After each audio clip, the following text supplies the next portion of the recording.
ሀብል እንግዲህ በግዴታ ብታገባም ለአዝራ ብር ለመስጠት እንግዲህ ጉድ ጉድ እያለች በተነሳችበት ጊዜ እንግዲህ አዝራ ቆይ ምን እያደረግሽ ነው በማለት ይጠይቃታል።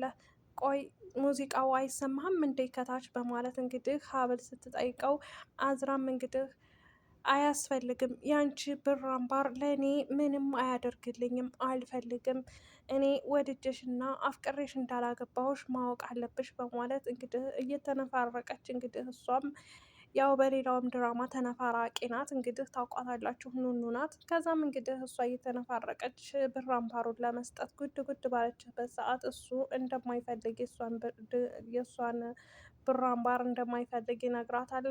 ከዛም እንግዲህ እሱ በንዴትና በብስጭት የጠርሙስ ቢራ እያነሳ በመጠጣትና እንደዚሁም ደግሞ እሷን አመናጭቆ አስደንግጦ እንደዚሁም ደግሞ ሴትነቷን አውርዶ እንደዚህ ማድረጉ አግባብ አይደለም። አንደኛ እሱ ሊያገባት የፈለገው ሀብልን አባቱ እስክንድር በህመም ላይ ነው። እንደገና ደግሞ እናትየው ናት። እናትየው ይቺ ልጅቷ ሀብል የምትባለው ልጇ እንግዲህ የእሷ ልጅ ናት፣ ግን የሌላ የጓደኛዋ ልጅ እንደሆነች አድርጋ ነው አምጥታ ያጋባቻት።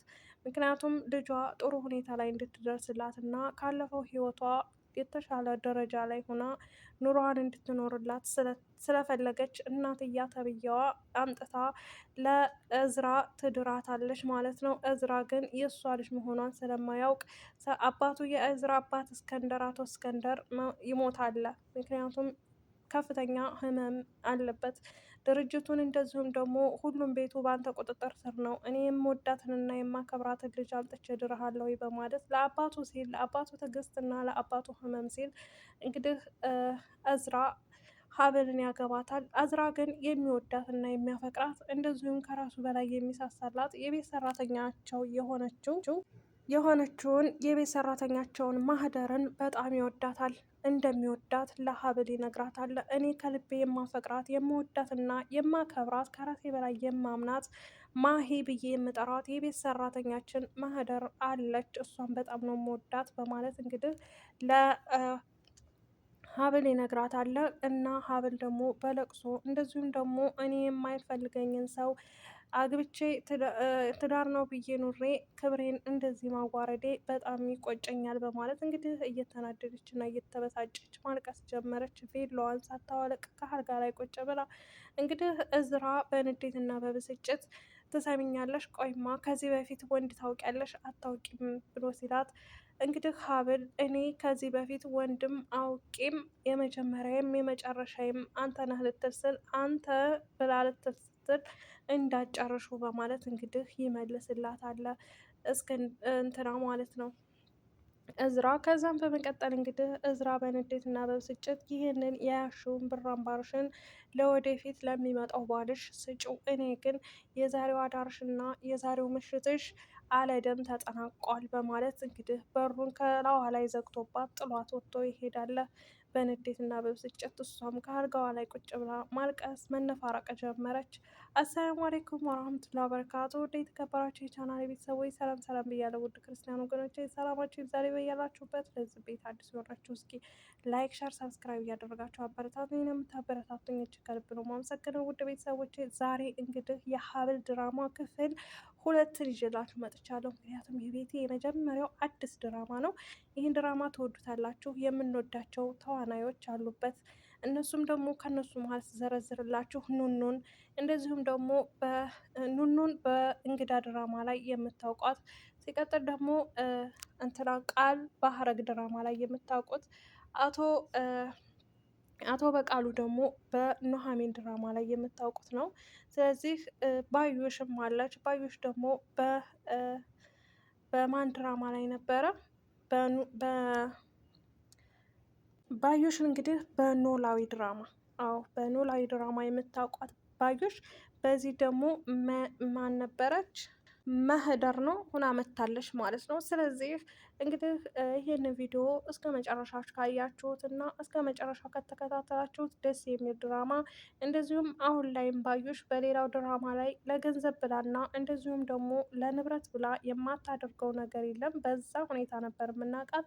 አሁንም ደግሞ እንግዲህ እናትያ ሁና ለእዝራ እንግዲህ አባቱ አግብታ ሁለተኛ ሚስት ሁና አባቱ እንደሚሞት ስለምታውቅ በር ተለጥፋ በሰማችበት ሰዓት በዛን አጋጣሚ እንግዲህ ልጇን ከሌላ የወለደቻትን ልጅ የጎረቤት ልጅ ናት ወይም የጓደኛ ልጅ ናት ብላ አምጥታ ሀብልን እዝራ እንዳገባት ታደርጋለች። እዝራ እንዳገባት የፈለገችው አባቱ እንደሚሞት ስላወቀች ንብረቱና ያለው የቤቱ ድርሻ ለወንዱ ልጅ እንደሚሆን ስለምታውቅ፣ ስለዚህ በጓዳ ተደብቃ ስለሰማች ባሏ እንደሚሞት ታረጋገጠች በኋላ ልጇን አምጥታ በድብቅ የሌላ ልጅ እንደሆነች ትድራታለች።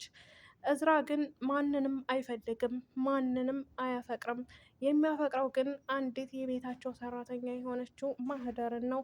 ማህደርን ማህደር ብለው ቢጠሯትም ማሂ ብሎ ነው እሱ የሚጠራት ማለት ነው። በዛን አጋጣሚ እንግዲህ እሱ የሚወዳትም የሚያፈቅራትም ማሂን ነው ማለት ነው። እንግዲህ የማህደር እዛም ቤት የገባችው ተልኮ ነበራት። እንግዲህ የአቶ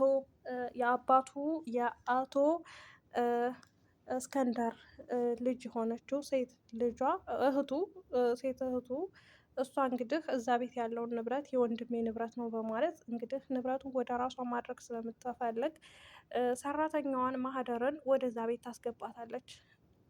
ልጁን አዝራን በፍቅር አስገብታ እንግዲህ ከእዝራ ጋር ተጋብታ ንብረቱን ወደ እሷ እንዲያዞርላት ትፈልጋለች። ግን ማህደር አለምንም ጥቅምና አለምንም ነገር ግን እዝራን ተወደዋለች፣ ታፈቅረዋለች። እዝራም ደግሞ እሷን ይወዳታል፣ ያፈቅራታል። እንግዲህ በዛን ሰዓት ሰርጉ ተቀውጦ ሰርጉ ተደግሶ በጭፈራ ላይ በነበሩበት ሰዓት እንግዲህ ፍቅረኛው የሚወዳት ፍቅረኛው ከኪችን ውስጥ ሆና ቡናዋን እያፈላች በዛን ሰዓት እንግዲህ ወይዘሮ እና አሰሪዋ እንግዲህ ወይዘሮ መነን ማለት እንግዲህ ባዩሽ ናት። መነን ትመጣና እንግዲህ ቆይማ ማህደር ምን እያደረግሽ ነው? የሰርጉ ዕለት የሚያለቅሰው ሙሽራ ነው ይባላል። አንቺ ምን ሆነሽ ነው ኩሽና ደግሞ ቡና እያፈላሽ የምታለሹ? በማለት ትሳለቅባታለች። አይ ምንም አልሆንኩም እትዬ በማለት ስትመልስላት፣ ግን እሷ የሚያስለቅሳት ነገር የምትወደውና የምታፈቅረው ፍቅረኛዋ ከሌላ ሴት ጋር በግድ ተድሮ እዛ አልጋ ላይ ተኝቶ ያለውን ፓርት እያስታወሰች ነው የምታለቅሰው።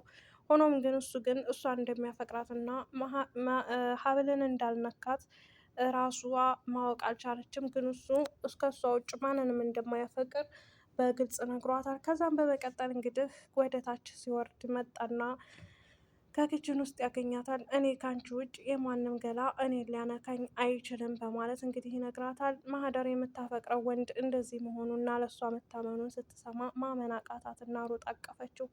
ግን እህቱ አክስቱ ከበር ሆና በምታዳመጥበት ሰዓት በጣም ታዝናለች ማለት ነው።